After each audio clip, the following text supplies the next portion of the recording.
Is eating your main meal later at night worse than eating earlier in the day? Good morning. If you're coming in, give me a hello. If you're on replay, drop a replay. It is the 16th of January, so halfway through January. How's your New Year's resolutions going? Are they going better than expected? Are you starting to waver? I think it's something like 20 odd percent of kind of stopped by now. This is that day where our New Year's resolutions start to waver a little bit coming up this week. Where are you at the moment? And the question today, which was asked on our 5-day kickstart last week, I hope will actually help with some of this, because sometimes we come in with these big intentions. It's very black and white with our goals, with our New Year's resolutions, and actually sometimes we need to take a step back and go, actually we can be more flexible than we think. And I might have just given the answer away here. That's something we used to talk about in our 28-day kickstart, where we set kind of expectations in our one-to-one when we work through this in our 28-day kickstart. If you are in on this, I will see you soon. If you want more information on this, we have a flexible start date of next week for our January kickstart, where we go over the food, the fitness, the focus, so you leave with a simple plan you can do even on your worst day, whether that's from home, whether that's in person. So is it better to eat earlier than later? Like a lot of people say this, and no doubt we've got a circadian rhythm, which means that technically when we wake up in the day, our body's functioning, in terms of our energy levels, our hormones push us to wake up with sunlight. I look outside in darkness, but we would probably still be in bed, preferably, but we're not, we're here. And then throughout the day, a hormone called adenosine starts to rise up. That's why we start to feel tired. Caffeine will block this, hence why if you have caffeine too later in the day, that blocks our adenosine, a sleepy hormone if you like, and then later on we might struggle to sleep a little bit. But all these, the reason I'm bringing this in is because there seems to be something there. You look at some studies where they show that people who had larger breakfasts than larger evening meals tended to fare better in terms of their weight loss, etc.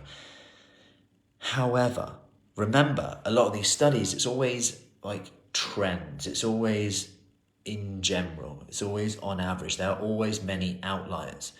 And if I even take me as an example, in the morning, I like to get a lot done. In the daytime, I like to get a lot done. Planning too much food around that isn't good for my productivity, really, because in the evening, I'm not quite as productive. I'm not quite as good with things.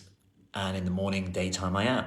So actually, if I was to plan my meal, I prefer to eat later in the day, whether that's with the kids to have more flexibility, that's psychosocial benefits, social time to eat together, and not have to cook twice or 3 times either, because actually I want to save time with that. I don't want to be spending my life cooking as a full-time job as well.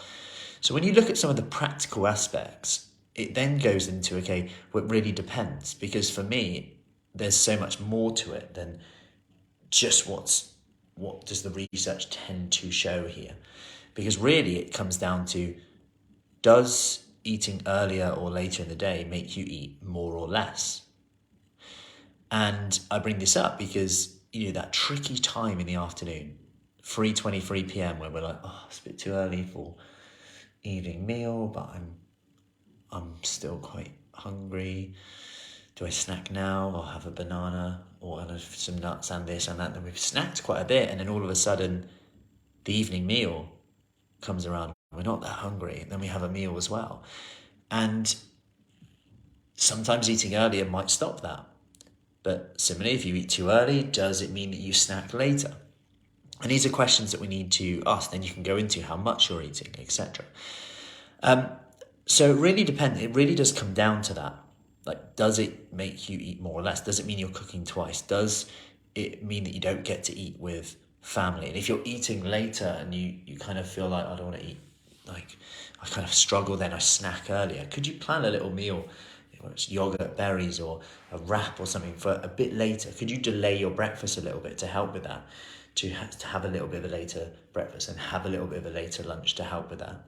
Because we've got to consider, if our goal is fat loss, the key is calorie deficit. So what makes us eat more or less with this? And it really depends on you, what's going to work for you. So there's no black and white answer, but the key thing is what suits your lifestyle in terms of what you're going to stick to, because that's the key thing, right? Whereas 16th of January, a lot of people they might go, oh, I don't eat after this time, and that might work, but then sometimes it doesn't, and people are like, oh, no, I've failed. But you can be more flexible than you think. Like on weekends, I don't really fast because it just doesn't suit my days.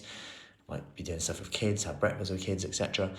Whereas weekdays, I do. It just suits my day better. I can be more productive. So, and going back to the more science side of it, why is it that in the day or earlier there might be more benefits? Well, we know from research that if you exercise, like a walk, for example, helps with our postprandial response. It's like our blood sugar level response to meals and food. So if you have a heavy meal, then you go for a walk, that's likely to have some benefit.